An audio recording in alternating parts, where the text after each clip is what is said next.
美国媒体评析了有史以来最差的5艘航母，中国辽宁舰位列第4，这种说法有根据吗？Hello， 老铁们，大家好，欢迎收看本期迷彩虎，我是虎妞。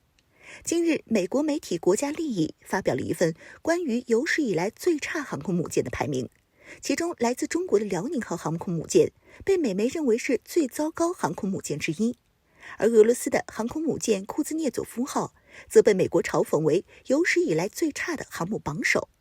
航空母舰的建造是现代海军工程的一项壮举，建造航空母舰没有常人想象的那么简单，建造航母是一项非常庞大的任务，它需要涉及数个领域，有着数千家配套公司提供建造航母的设备，另外还需要上千名拥有足够经验的造船工人和工程师，才能完成整个航母的建造工作。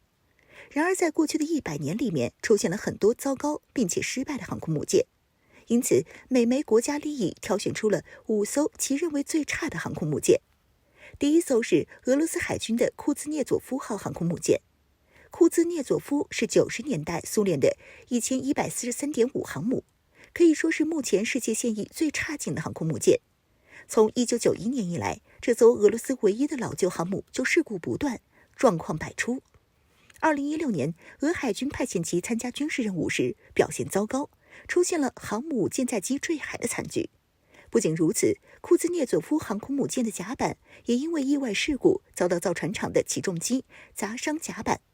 更加不幸的是，在后续的维修工作进行时，库兹涅佐夫号航母的舰体因为起火造成人员伤亡和舰艇受损，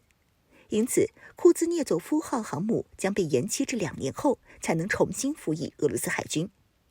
第二艘是泰国的航空母舰查里克纳鲁贝特号，这艘航空母舰堪称世界上最小的航空母舰，由西班牙制造，1970年代进入泰国海军服役，满载排水量不过11000吨，相比之下055大驱的排水量为12500吨。此航母只能搭载6至8架 AV-8S 垂直起降战斗机，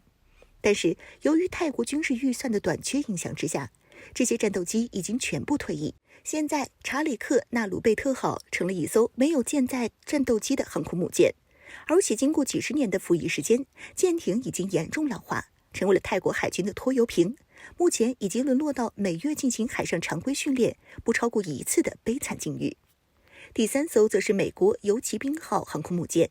这是美国海军专门制造的第1艘航空母舰，但是由于建造问题重重，建造成功后的游骑兵号航空母舰的吨位和舰岛较小，再加之飞行甲板过于拥挤，该型号航母并不认为适合作战。后续的大批量建造计划全部被废除，随后被降级成为美国海军训练的舰艇和飞机运输船，游骑兵号也就成为了2战中唯一一艘没有参加战斗的现役航空母舰。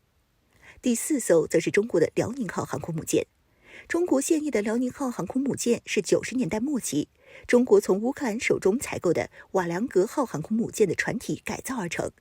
由于航空母舰的老旧，使得辽宁号航空母舰在服役人民海军之后，基本上主要执行飞行员的培训任务。不过近年来中国海军对其进行了一定的改装，但是目前不清楚改装和维修的程度到了哪一步。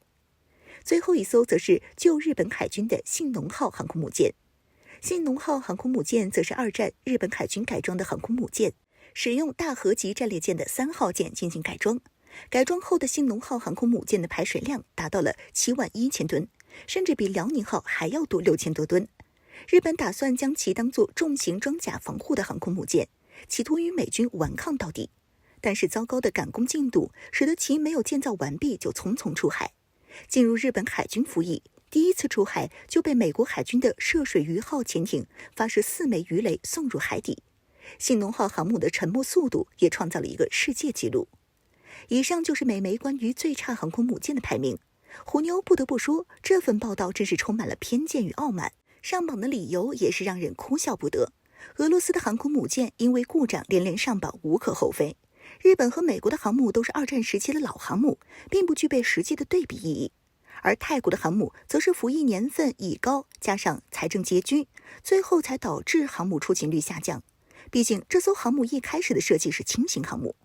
评选当中最可笑的，无疑是将中国的辽宁号航空母舰评选为有史以来第4差的航空母舰。众所周知，辽宁号从乌克兰运送到中国本土，历经改装之后加入解放军海军服役，直到现在仍然是中国海军的主力作战航母之一。航母内部的雷达、动力系统等设备都是中国国产的，而且在中国海军手里并未出现一次大型事故，反倒是因为美媒认为不清楚改装和维修的程度到了哪一步，因此就将其评价为最差航母之一，可见其评选的标准有多么随意。